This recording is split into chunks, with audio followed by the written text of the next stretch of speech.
புனித பிப்ரவரி 5 சிசிலியின் புனிதர் அகதா, கன்னி மற்றும் மறைசாட்சி. பிறப்பு கிபி 231 கெட்டானியா அல்லது பலேர்மா, சிசிலி. இறப்பு கிபி 251 கெட்டானியா, சிசிலி. பாதுகாவல் கெட்டானியா, மோலஸ், மால்டா, சான் மரினோ. ஸ்பெயின் நாட்டு செகோவியா பிராந்தியத்தில் உள்ள ஸ்மரல் என்றும் ஊர் பஞ்சாயத்து. மார்பக புற்று நோயாளிகள். எட்னா மலையின் வெடிப்புகள்.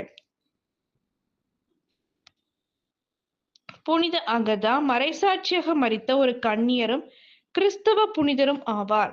ரோமன் கத்தோலிக்க திருச்சபையின் திருப்பலியின் போது கடவுளை அதிதூய அன்னை அச்சிஷ்ட கன்னிமரியாளுடன் சேர்த்து நினைவு கூறப்படும் 7 பெண்களில் இவரும் ஒருவராவார்.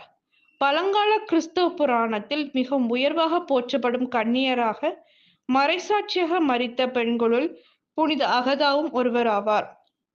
கிபி 249 ஆண்டு முதல் 253 ஆண்டு வரையான காலகட்டத்தில் ரோம பேரரசை ஆண்ட பேரரசன் டேசியஸ் என்பவன் கிறிஸ்தவர்களுக்கு எதிரான துன்புறுத்தல் மற்றும் சித்திரவதைகளை ஆரம்பித்து வைத்த முதல் பேரரசன் ஆவான். இவனது காலத்திலேயே புனித அகதா சிசிலியில் உள்ள கெட்டானியா என்னும் இடத்தில் வைத்து தமது மிக உறுதியான கிறிஸ்தவ விசுவாசத்திற்காக கொடூரமான முறையில் வதைக்கப்பட்டு கொல்லப்பட்டார். வசதி வாய்ப்புகள் உள்ள குடும்பம் ஒன்றில் பிறந்த அகதா ஆன்மீகத்தில் ஈடுபாடு மிக கொண்டிருந்தார். தமது வாழ்வின் ஒவ்வொரு தருணங்களும் இறைவனால் தீர்மானிக்கப்பட்டவை என்ற தீவிர விசுவாசம் கொண்டிருந்தார். ஜாக்கோபஸ் டி ஒரிஜின் என்ற கிறிஸ்தவ சரித்திர ஆசிரியரின் லெஜெண்டா ஆரியா ஆஃப் 1288 AD என்னும் இலக்கியத்தின்படி அகதா தமது கன்னிமையை இறைவனுக்கே அர்ப்பணித்தார். இவருக்கு 15 வயதான போது இவர் மீது மோகம் கொண்ட ரோமன் நிர்வாக அலுவலரான குயின்ஷியாஸ் என்பவரை தீர்க்கமாக நிராகரித்தார். ஆத்திரம் கொண்ட குயின்ஷியானஸ் இவரை அவரது கிறிஸ்தவ விசுவாசத்துக்காக துன்புறுத்தினார். பின்னர் அப்ரோடிசியா என விபச்சார விடுதி நடத்துபவனிடம் அனுப்பினார். அவரை எளிதில் கையாள முடியாது என்பதை கண்டுகொண்ட குயின்ஷியானஸ் அகதாவை பயமுறுத்தினான். அவருடன் வாதிட்டான். இறுதியில் அவரை சிறையில் அடைத்தான்.